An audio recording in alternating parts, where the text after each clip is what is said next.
देश आज 72वां गणतंत्र दिवस मना रहा है।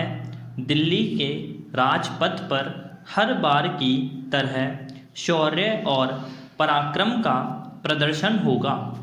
भारत दुनिया को अपने 7 दशकों की उपलब्धियां दिखाएगा, लेकिन किसान आंदोलन से उपजा दर्द इस बार के समारोह में एक बड़ी टीस की तरह उभरता नजर आ रहा है।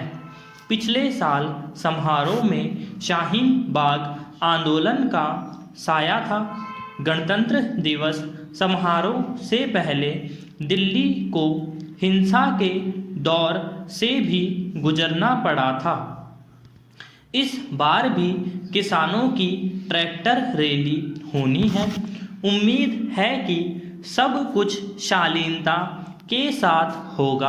आंदोलन लोकतंत्र की खासियत माना जा सकता है।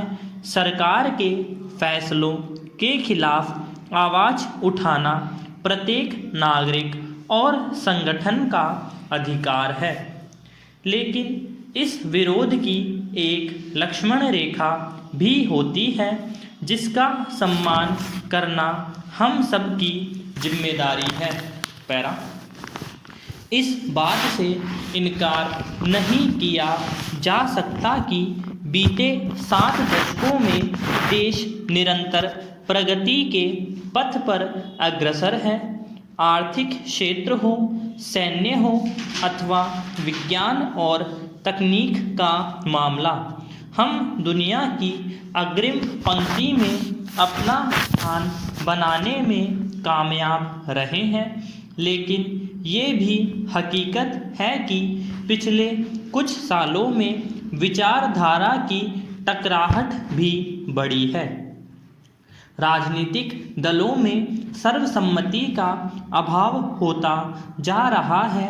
ये टकराहट देश संसद के भीतर भी देखता है और सड़क पर भी। संसदीय कार्यप्रणाली पर भी सवाल उठने लगे हैं। संसद का हर सत्र टकराव से शुरू होकर हंगामे के बीच सिमटकर रह जाता है।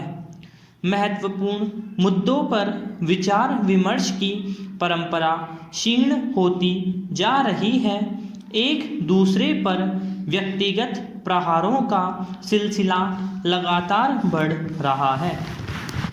गणतंत्र दिवस के मौके पर इन मुद्दों पर भी विचार होना चाहिए।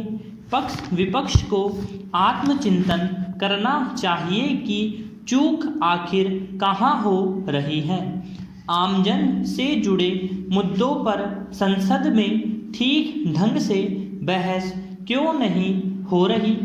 संसद का कार्यकाल सिर्फ खाना पूर्ति तक क्यों सिमटता जा रहा है। किसी एक पक्ष को जिम्मेदार नहीं ठहराया जा सकता, लेकिन रास्ता देश को ही तलाशना होगा। हम अपने आप को दुनिया का सबसे बड़ा लोकतांत्रिक देश कहने में गर्व महसूस करते हैं, लेकिन लोकतांत्रिक परंपराओं का निर्वहन ईमानदारी से नहीं करते।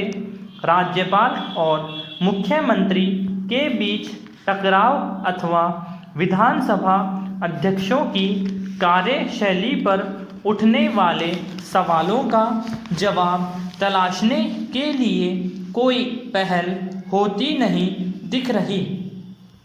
हर मामले में न्यायपालिका को बीच में डालने की परंपरा के मायने यही है कि सरकार और राजनीतिक दल अपनी भूमिका में खरे नहीं उतर पा रहे हैं। गणतंत्र दिवस की सार्थकता तभी साबित मानी जाएगी जब टकराव का रास्ता छोड़ सभी राजनीतिक दल आम सहमति का रास्ता तलाशने में सफल होकर दिखाएंगे।